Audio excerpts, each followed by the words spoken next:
Hello मेरे प्यारे प्यारे बच्चों, आज हम कहानी सुनेंगे जंगल में बारिश की। चलिए अब जल्दी से चलते हैं अपनी कहानी की ओर। जैसा कि हम सब जानते हैं, बरसात के मौसम में कुछ लोग बहुत खुश हो जाते हैं, तो कुछ व्यक्तियों के एवं जानवरों के लिए रहने को घर की समस्या हो जाती है। तो हर प्रकार के लोग हैं संसार में। आज हमारी कहानी है बरसात की। ये कहानी है शोलापुर के निकट के जंगलों की। जंगल में बहुत तेज बारिश लगातार कई दिनों से हो रही थी। चुनचुन चिड़िया के दोनों बच्चे खिड़की से बारिश को देख रहे थे। तभी अचानक बहुत तेजी से बिजली गिरने की आवाज आती है। बच्चे आवाज से डर जाते हैं और अपनी माँ के पास आ जाते हैं। चुनचुन बच्चों को समझाती हुई कहती है, डरो मत बच्चों, मैं हूं ना तुम्हारे साथ। फिर बच्चे चुनचुन से पूछते हैं, ये इतनी तेज आसमान से क्या चमक रहा था और इसके बाद तेज आवाज किस चीज की थी। तब चुनचुन चिड़िया उनको बताती है कि यह आवाज बिजली गिरने की आवाज थी।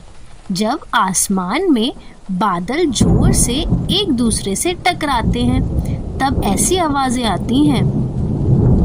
फिर कहते हैं, अच्छा तो ऐसी बात है, लेकिन हमें इस आवाज से बहुत डर लग रहा है। चुनचुन कहती है, तुम डरो नहीं बच्चों, इससे डरने की कोई बात नहीं है, बस तुम बाहर मत जाना। फिर बच्चे पूछते हैं चुनचुन से, माँ पापा कब आएंगे। चुनचुन कहती है, पापा हम लोगों के लिए अनाज लेने गए हैं, तुम चिंता मत करो, पापा आते ही होंगे। ऐसा कहकर मन में सोचती है, पता नहीं कब तक आएंगे ये। पिछले 3 दिन से बारिश थमने का नाम ही नहीं ले रही है और जो अनाज इकट्ठा करके रखा था वो भी खत्म होने वाला है। तभी चुनचुन चिड़िया की नजर घोंसले की छत की तरफ जाती है और उसने देखा कि छत से पानी टपक रहा है। चुनचुन छत को देख ही रही थी और सोच रही थी कि कल रात तक तो कोई पानी नहीं टपक रहा था। तब तक घोंसले की दूसरी तरफ की छत गिर जाती है। छत के गिरते ही घोंसले का सारा पानी घोंसले में जमा होने लगता है। वो जरा भी वक्त ना गवाते हुए बच्चों को लेकर घोंसले से बाहर आ जाती है और जैसे ही चुनचुन घोंसले से बाहर आती है, घोंसला पूरा का पूरा पेड़ से धड़ाम गिर जाता है। फिर चुनचुन सोचती है, अरे बाप रे, अब मैं इतनी तेज बारिश में अपने बच्चों को लेकर कहाँ जाऊं। रानू, बुलबुल और मीनू मौसी अपनी अपनी घोंसले की खिड़की से चुनचुन को देख रहे थे, लेकिन कोई भी उनकी मदद करने बाहर नहीं आया। कालू कोया भी घोंसले के पास ही था। जैसे ही कालू ने खिड़की से नीचे देखा, कालू ने पाया कि चुनचुन अपने बच्चों के साथ पेड़ की टहनी पर बैठी है और उसका घोंसला पेड़ से नीचे तेज बारिश के कारण गिर चुका है। कालू कोए ने यह सब बात अपनी पत्नी गौरी कोए को बताई तो उसकी पत्नी बोली, आहा, बड़े आए मदद करने वाले, कोई जरूरत नहीं है उसकी मदद करने की, उसको अपना घोंसला पहले ही पक्का कर लेना चाहिए था।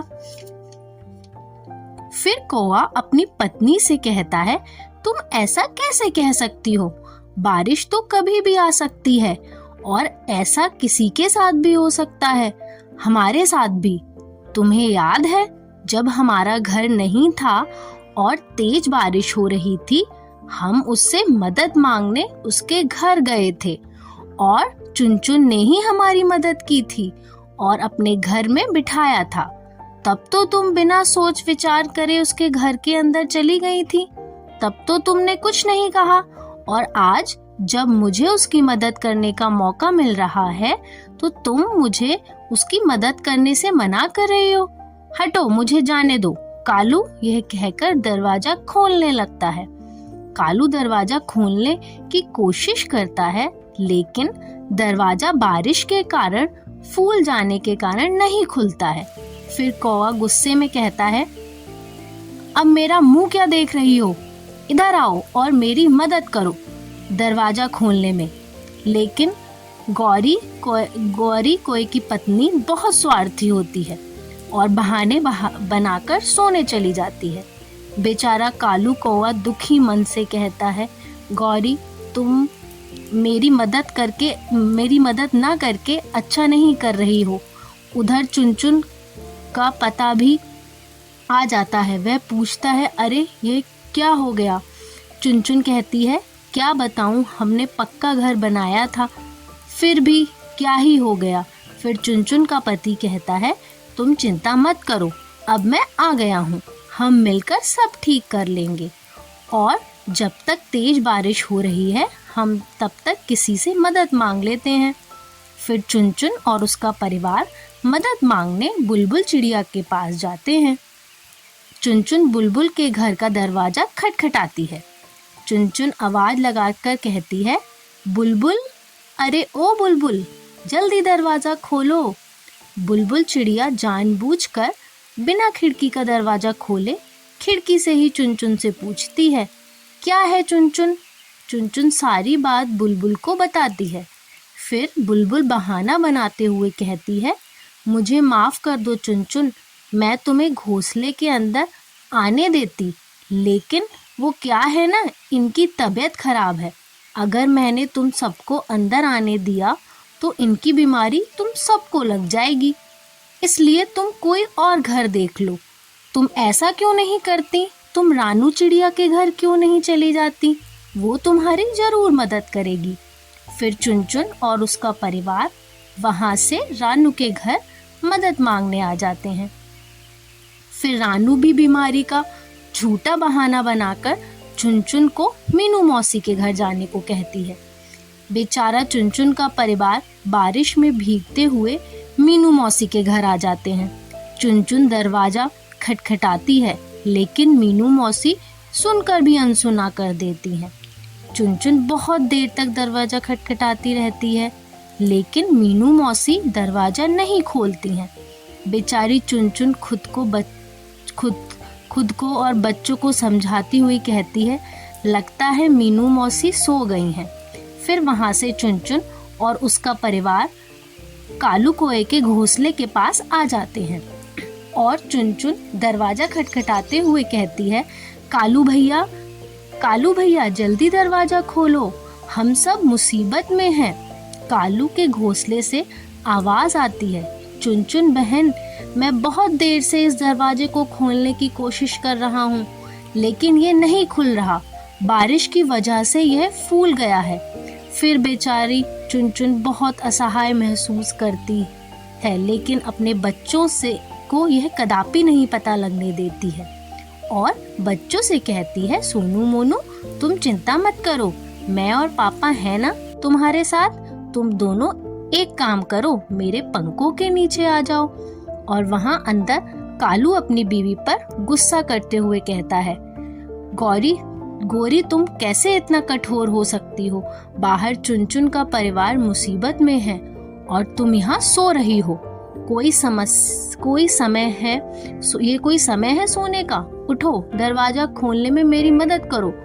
गौरी बहुत कठोर मन की है और कहती है, मुझे सोने दो, बार बार जगाकर मेरी नींद खराब मत करो।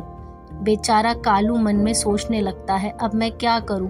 चुनचुन ने उस समय मेरी मदद की, लेकिन अब जब मेरा उसकी मदद करने का समय आ गया है तो मैं उसकी मदद नहीं कर पा रहा हूँ। तभी अचानक जोर से बिजली गिरने की आवाज आती है और उसका भी घोंसला गिर जाता है और घोंसला नीचे गिर जाता है और कालू कोया घोंसले से बाहर गिरता है और गौरी और उसके बच्चे घोंसले में ही फंस जाते हैं। चुनचुन और उसका परिवार यह सब देख रहे थे। चुनचुन और उसका पति काले कोए के पास उसकी मदद करने आ जाते हैं और फंसी हुई कालू की पत्नी गौरी और उसके बच्चों को बाहर निकालने की कोशिश करते हैं, जैसे तैसे करके वो उन सब को बाहर निकाल लेते हैं। गोरी को अपने किए पर पछतावा हो रहा था। गोरी रोने लगी और चुनचुन से माफी मांगते हुए कहती है, चुनचुन मुझे माफ कर दो। जब तुम्हारा घोंसला गिरा था तो मैं बहुत हंसी थी और तुम्हारी मदद भी नहीं की।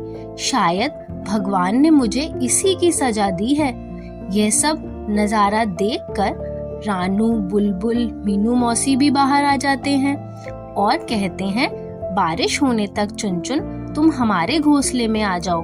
और फिर सारे मिलकर चुनचुन और कालू के घर को फिर से बनाने में मदद करते हैं और सब हंसी खुशी से रहने लगते हैं।